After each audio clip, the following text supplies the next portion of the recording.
Yeah, so our recording has started. Okay. Yeah, so this is where we were. So we talked about the devices or the dev directory. Okay. So we're moving on to the etc directory. Okay.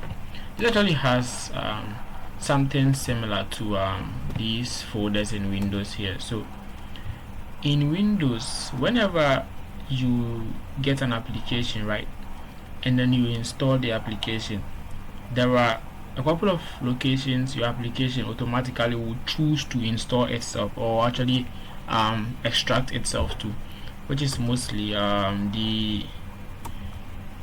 these two folders, program files and then program files 86. Okay, so when you install any application on your system, you either find the configuration folder for that application in either program files or program files 86, one of these directories. Okay, so in program files, if you click it, you would see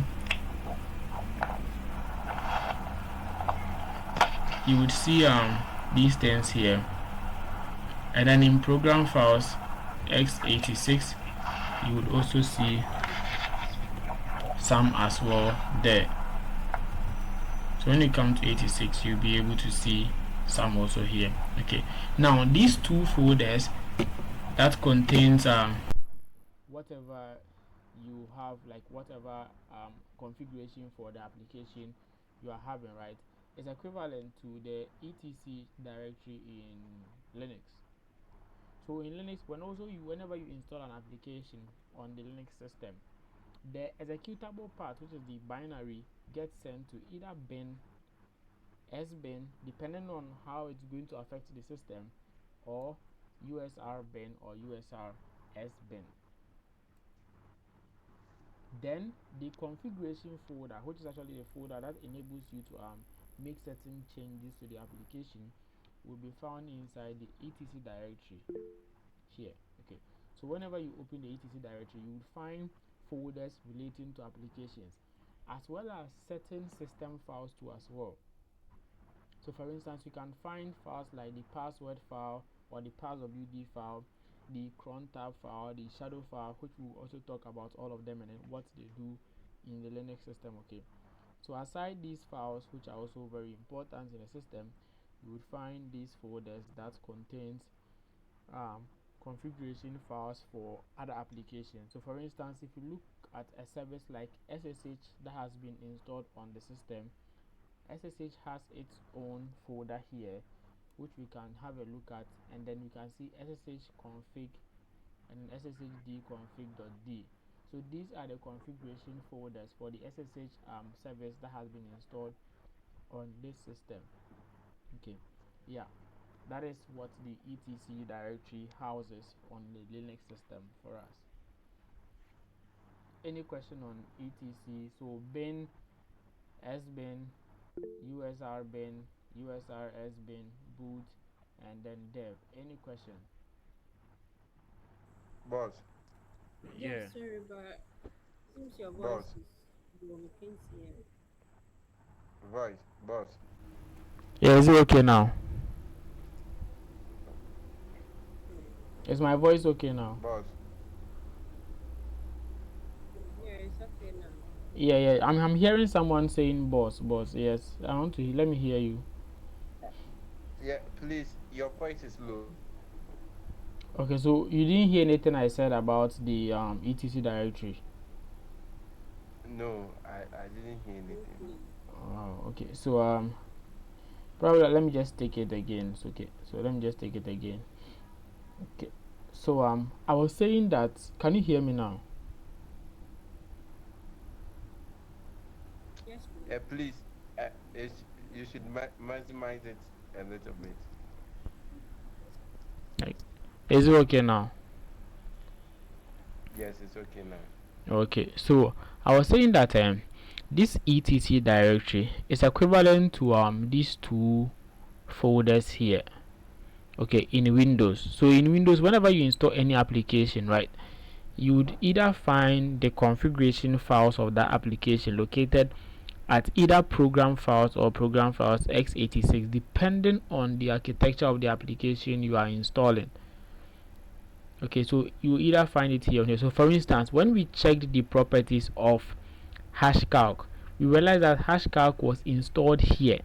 So to configure hashcalc or to make certain settings or certain configurations to hashcalc, or even sometimes uninstall hashcalc, we need to look for its configuration directory or configuration folder, and then in Windows we would find it either in program files or program files x86. Okay, so this is the hashcalc here. Okay, and then when we open it, we get to see the original application, and then we can uninstall it from the system from this side.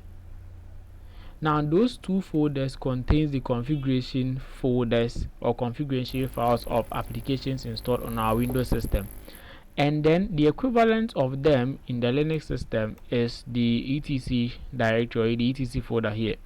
Okay, which also contains the configuration folder or the configuration directory of applications we've installed on our Linux system. It's too low. Hello. Your screen was off, but it's now okay. But what about the voice? Is it okay now? Yeah, the voice is okay. So that means you heard whatever I said about the etc directory. Yes. Okay, so Yes, please, I heard it. any question from bin, dev, and then etc?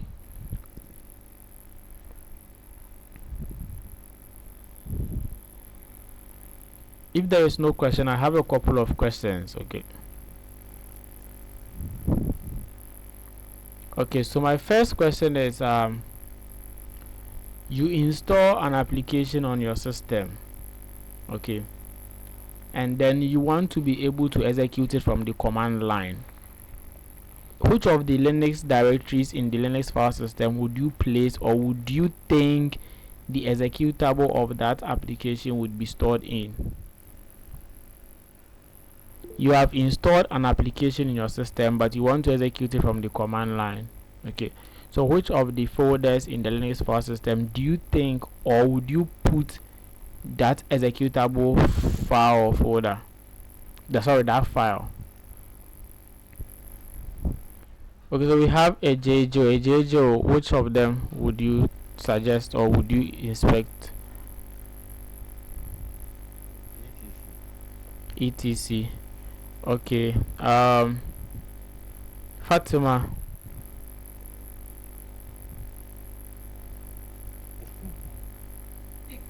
Dev. Yes, Fatima.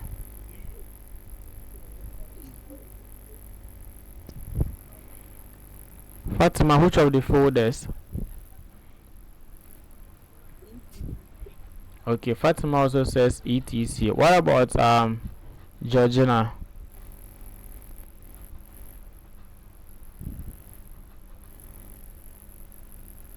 Georgina. It.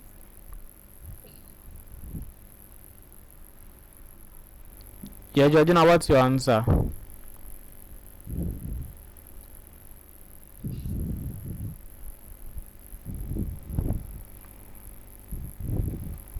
Georgina, I'm waiting for you. Dev. I'm Bin correcting folder. myself. It's been. Yeah, Fatima. And then Georgina, who is talking? Georgina, I said bin folder. Oh, okay, so our last person, let's hear from Colleen.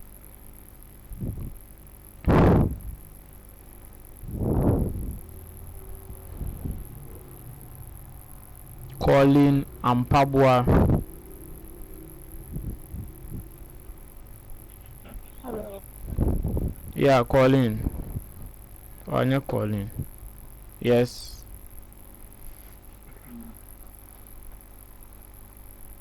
Where would you keep it stored? Or where would you look to find it? The bin folder. The bin folder. Okay, why the bin folder?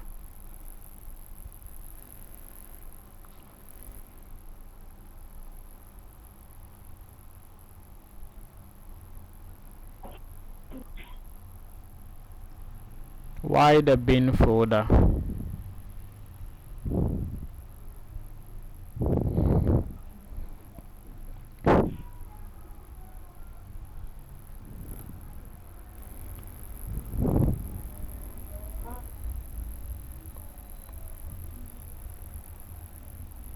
don't know. Hey.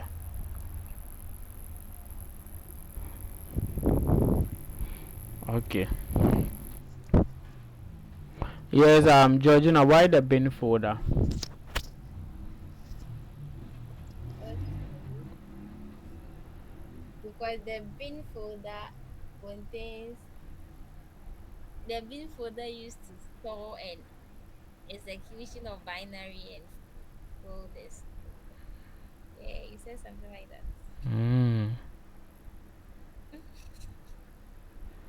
Oh, okay.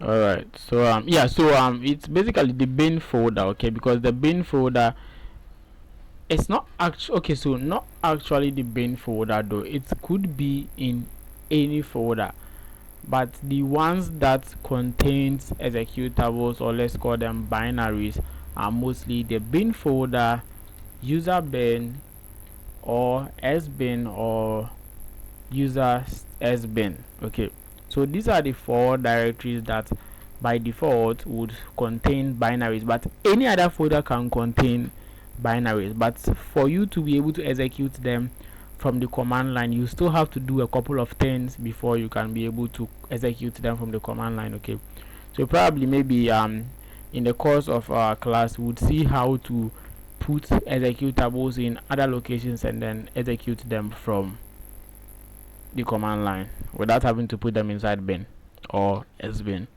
Okay, yep. So let's continue. Yeah, is that a question? Yeah, JJ. Yes, but please, you said where you will store the file location, right? Yeah. So why not etc? So Where you can get the yeah, I'm listening. hello. I said why not etc? So This one the bin executes the program, but you said in finding the location where you can also store the information, right?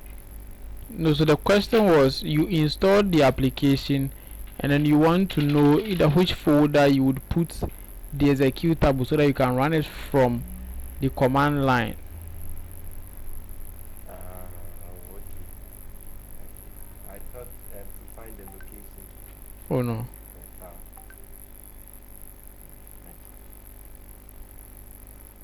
Yeah.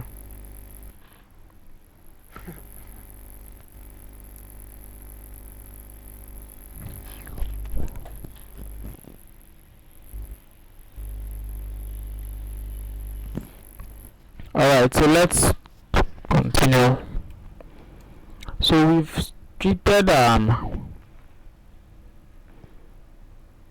etc. Now we have a folder called home. Okay, now so one important thing, I have witnessed this a lot of times, okay, where we start doing the file system and then students would say we don't have any questions. So once you are hearing me talk about certain things, it looks like, oh, you understand them, you get them, then I'll ask you a question and then you start mentioning different folders from the file system which doesn't even relate to the question. Each folder has a purpose. That is why they are there. That is why it's called a file system. The reason I didn't start talking about this here, and here is because this folder here would cause problem for you and I someday. This folder here. So please pay attention to the folder names and what I'm saying they do. Okay, probably at the end I'll maybe like send you a video that would do like more explanation I think I've already sent you a book or something that has all these things in there. Anyways, so this home folder, okay, in Linux we call folders directories. So this home folder here, right, contains, or let me first do the relation before. So this home folder here is equivalent to this folder in Windows.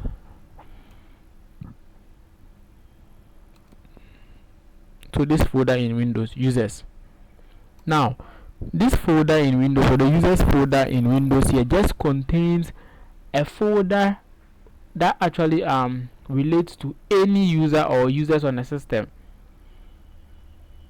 So the file system is just files, because anything on the computer is just files.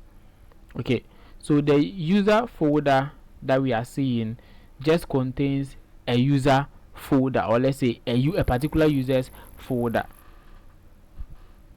Whenever you are on a system and you want to know the users on a system, you can go to the users folder here.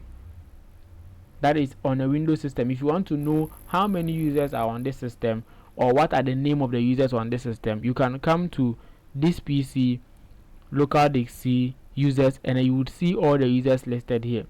If you want to do the same thing in Linux, go to the home directory or the home folder.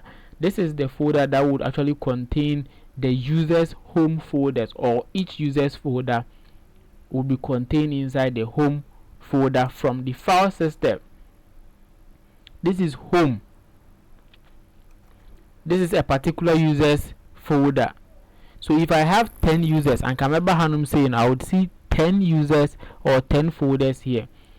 Each folder would be named according or after the user's name that we have actually used to store or to create the user.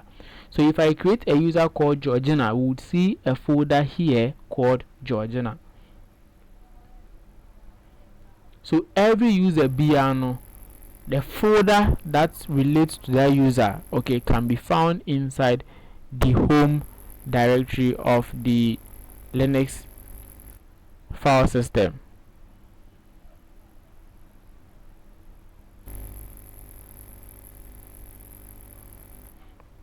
I don't know if it's clear. Is it clear?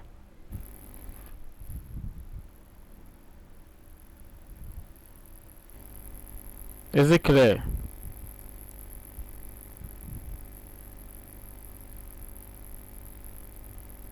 Alright, so now these three files here are for libraries, or let's call them like linked libraries. Okay, they are just library directories.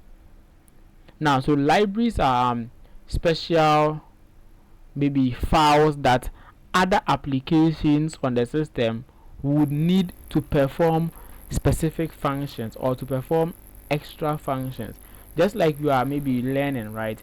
And then your book has limited resources, so what do? You go to the library to get a book that has more resources, so that you actually be able to increase your knowledge base. So these library folders here would contain files that are going to be used by other programs just to either boost their efficiency or perform extra functions or different functions altogether. So these three folders just contains libraries for the system, and you can see that they are also shortcuts all linking to the user directory here. So these are the three folders here, their original locations here.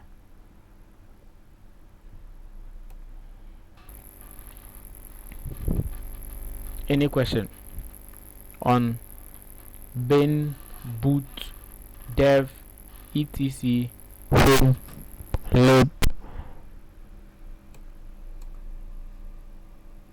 32 and then 64? Any question?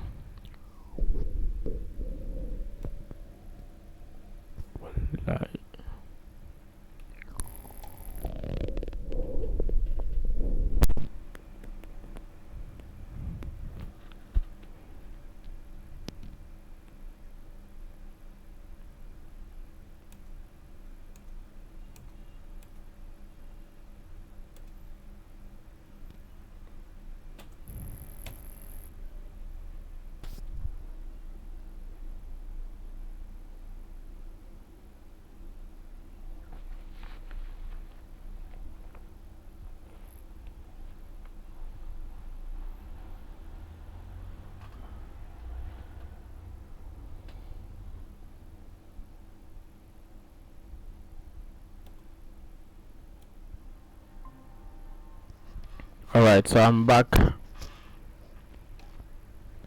Yeah. Yeah, any question? I see Oswald's hand up. Yeah, please, I want you to talk about the home again. I see I didn't get the concept about the home, the concept. I want you to talk about the home again. Okay. So I said that the home in the Linux file system, right? Bye, microphone. Are they? Why are they? Why is not you?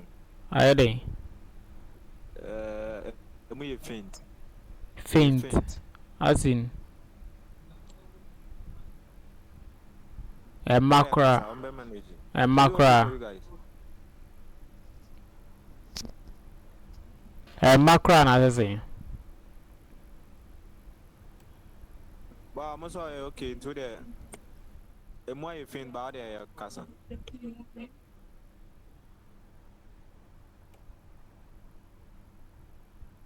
Okay.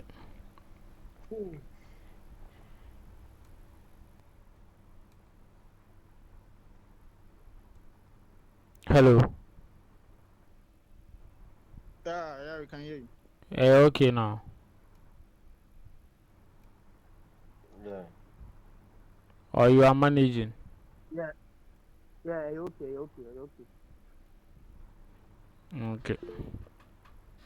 Yeah, so I was saying that the the home directory in Linux is equivalent to this users folder in Windows. Now, if you are looking for a user on your system, you just come here and then look for the users here. Okay, so the users folder here just contains folders relating or folders belonging to individual users on the system. So that is what the users folder in Windows here does. Okay, and then its equivalent is the home directory or the home folder in the Linux file system, this folder here. So when I open it, you get to see the user on this system, which is Kali. Even though there are two users, but then you only see one because we only have standard users created or standard users located in the home directory. So that one would always contain the folder relating or the folder belonging to any other user on the system. That is the home directory here. Is that okay? Yeah, say it's okay. Yeah. Alright, so let's continue. Okay. So now we already talked about the lib and then these ones. Okay, so let's combine these two and then talk about them. Then we specify, we talk about the difference. Okay, so the media and then the mount are just mount, or let's say mount points or folders that enables users to mount certain devices on them. When I talk about mounting them, if in Windows, when you insert a drive, the moment you insert a drive, you see the drive pop up probably somewhere here, and then if you open this PC, you see the drive here, and then you can use it. Okay, so for instance, you can use this thing here. Okay, in Linux, when you insert a drive, it will pop up here, but you can't use it till you mount it. Mounting means like you are loading the drive onto your system. So probably Windows acts like that, but Windows automatically does the mounting for us, but Linux doesn't do it. You have to like mount it, which is you load the hard drive, you load your pen drive onto your Linux file system. So for drives or for pen drives, when you mount them previously or in this version, it's going to be stored in media. So you realize that I think that with this one right there, it's simple. With the drive ni shame now, you see it here. When you click on it, it automatically mount it here. Then it will open it for you. Okay. But in the newer versions, when you perform an upgrade, it doesn't mount here. Unless maybe it's mine that is not mounting there, but it doesn't mount here. It mounts inside a folder called run. And inside this run folder, there's this folder called media inside the run folder. Okay, so for instance, if you open the media folder right now, you are seeing this thing here, this drive that has been already inserted here. You see this drive here. When I clicked on media, this is where I can now find it. NTNunini. That drive, no. I know na I want say, no. Okay, and I'm saying that, you see, because this is an old one, I haven't performed any updates. If I had performed an update like this one, automatically it will be faint. So you realize that those of you that started the call, the moment I said I was about to share my screen. Now when I shared my screen, I went to my terminal and then I ran this command. Okay, that command that I ran was me mounting an external drive onto my system. So I mounted it, or I actually mount it into this endpoint. Now this is also another folder for mounting. Okay, but mostly you would see people mounting what we call network shares here. And then for this directory, you would have like your pen drives and your external drives being mounted inside the media. And you can also find the same media folder inside run. And then if you search for media, you should find it. I'm coming. Okay, like I said, in this one it doesn't exist, but if you look at my real file system here, it should exist inside this one for me. So if I go to the file system and I go to mount, I think I'm supposed to be at run, and then I look for media, and this is it. So currently in my file system or in my host machine, whenever I mount a device, it doesn't mount to media for me. It goes to run media instead of just the normal media. But on this one, since the media doesn't exist inside run, it automatically mounts it inside the media directory for you, and then you can use it from that side. Then this mount folder is used for, or most people would use it to mount what we call network shares. Okay, so network shares, so let's say you are in a network, okay, or let's say you are in an office where you have all the computers connected together, and then you are all working on, let's say a particular task. Okay, and then everybody needs to work and then upload their file maybe to a folder that is controlled, or that can be accessed by the boss. So what can happen is, or what will happen is, the boss can create a folder on his machine and then share it on the network. When he shares it on the network, you all will be able to see that folder on the network and then access it. Okay, but in this system, what you can do is you would find it listed here under networks here. Okay, and you can be able to access it. But if you are using NFS or network file share, and then you mount a particular endpoint, which is most of the places I've seen people use the mount directory. Okay, when you're using the network file share protocol, you would be able to see whatever endpoint a particular user is mounting, and then to be able to access that endpoint or that folder that they are mounting on their system, you need to also upload that folder on your system. Now this might sound a little bit too much, okay, but just hear it as I am saying it. Okay, instead of like trying to like grasp the entire concept like now, because I know that maybe as time goes on we'll see these things, but for now just know that I'm saying that when you share a file, or when you mount, or let's say when you create a file, or let's say a folder in your computer and you share it on a network, and then maybe people want to access it and then work on it, what they'll have to do is they have to upload that folder onto their system, and then most of the times they will upload it in this directory, the mount directory. It doesn't mean you can do you have to do it here all the time, but you can do it anywhere. But since this folder has been created, most of the times you would find people mounting those things to the MNT directory or the MNT folder. Yeah, any question?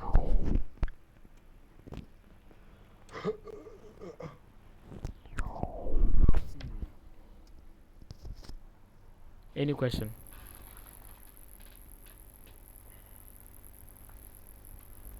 No, I'm so more question. Yeah, I'm on a cut of money question.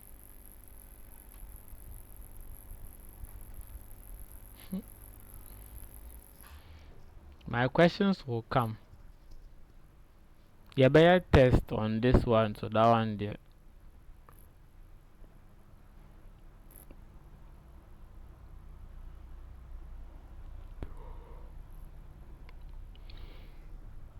Anyway, since we don't have questions, I'm just going to do a couple of them, and then we'll see. So we are left with this one. We're not going to treat run, since we've already talked about this one. I'm not going to treat run services. We're just going to do temp over. We've already talked about this one, so temp proc and then root. Then we can be done for today. Then probably like var, yeah. So 1 2 3 4 5, yeah. So what about the OPT directory? So the OPT directory is for like optional. It's like an optional directory. Okay, so you can actually do what you want to do inside this directory. Okay, you can actually do whatever you want to do inside this directory, but most of the times if you look in most people's their systems, you'd see them having, if maybe the person is a developer, they mostly run applications from this side,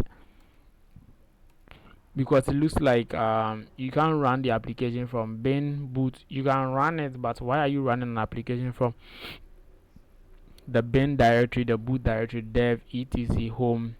You can also, you see most people also run it from home though, but the majority would see them running it from the OPT directory. So you can do anything you want here, because an optional directory, you can choose to use it or not.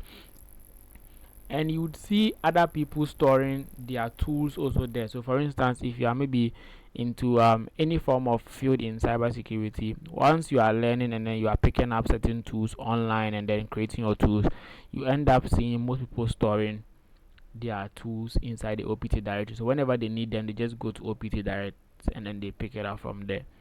But in most cases, in other systems, you even see that this folder is never used. It's just going to be empty like that. Okay, yeah, so it's just an optional folder. You can choose to use it or not to use it, just like other folders as well. But most of the folders that we've talked about contains certain things, like they have already existing files in them, so they are all in use, except this one. You can choose to use it or not to use it, and it's going to be there. It wouldn't cause any problem. Yeah.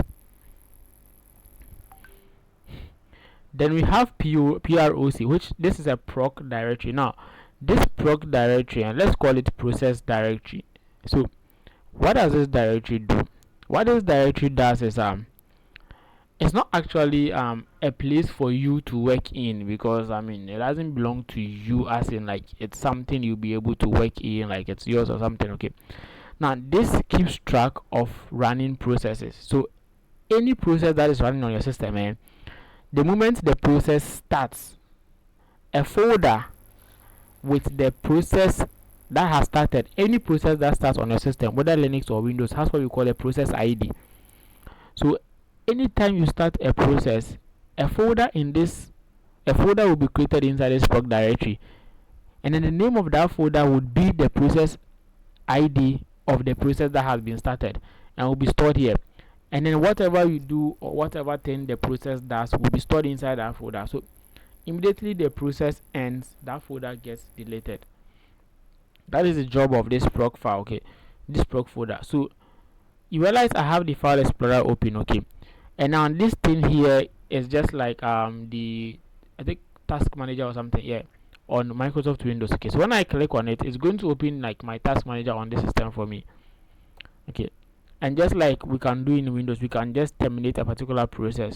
So I'm going to see if I can find the this one. Okay, the file explorer, which is basically Tana here. So you realize the file explorer is open. Okay, and then all these things fall under the file explorer. So just to verify if what I have said is true, let's look for the process ID of the file explorer, and then it's what, 1108, which means there should be a folder inside the proc directory with the name 1108. Let's verify. So we open proc and then we look for 1108, and then this is it. 1108. We can open it and then see whatever is inside. Okay, now most of these files you might not be able to understand whatever is inside, okay, but then they are working because the process has been actually started. So to verify and to be sure that it actually gets deleted, let's pay attention to these two folders here, 1103 and then 1114. So let's just put this in our mind. So after 1103 is 1108. I'm going to go back to my task manager and then kill this process. So we have 1103 in mind, which means after 1103 there is 1108. So I just come here and then I say kill. The moment I kill the process, the file explorer exits. Okay, now how do I even check the proc again?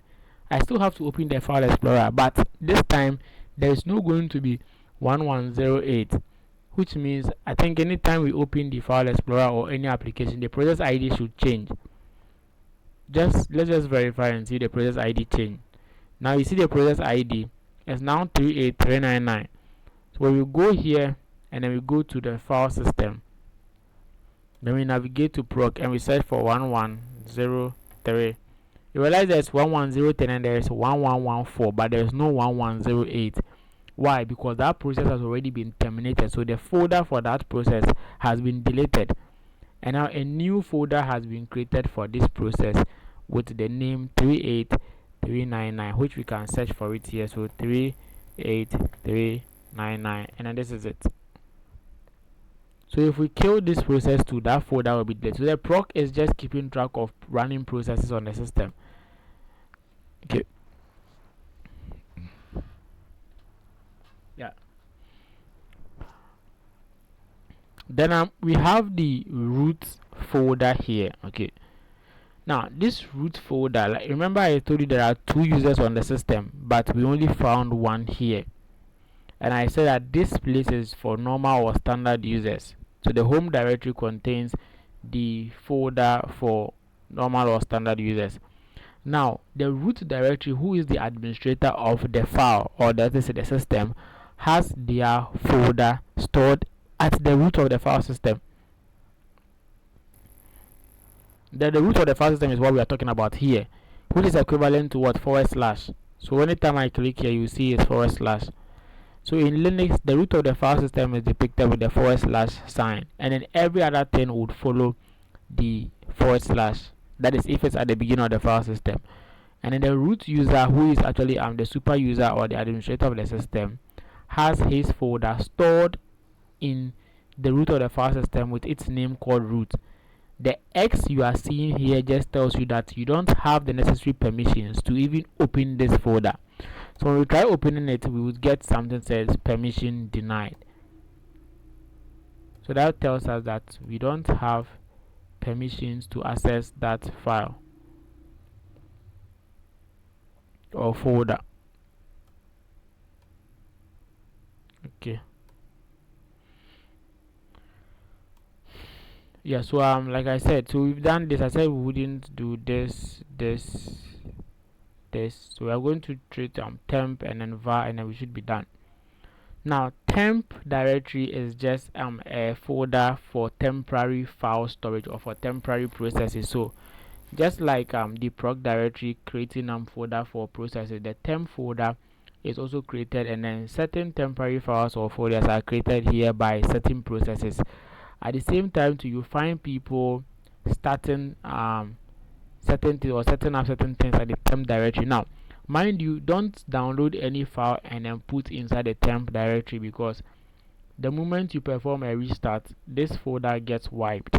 So you don't want to be creating folders that you would be using the next time and keeping them inside the temp, because after every restart or anytime your machine shuts down, this folder gets wiped and then new things start to appear there based on the processes that are being started.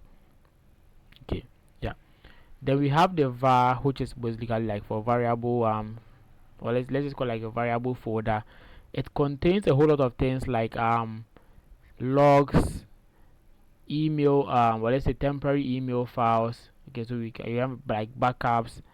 We have the same optional directory and even the temp as well, and it even houses the web root of the Linux in the Linux system. So the web roots is just where most web applications or most people run web applications in the Linux system, and you can find all that inside the var directory. So you can find the backups folder, the lib folder, cache, the log. So this is where your system logs, and then most of the logs on your system or from applications will be stored. So you go to log, and then you can find this file. So as and when you install other applications that stores logs, you'll be able to find them here. So in case you are looking for logs relating to a particular application, don't go anywhere like bin, just come to var and then open log, and then you should be able to locate that thing here, unless maybe that application uses a different place to store its log, then you have to navigate to that place.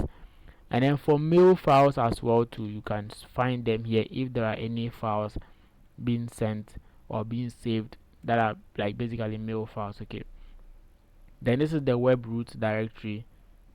Okay, so the Apache that we have installed would mostly be hosting web applications from this directory.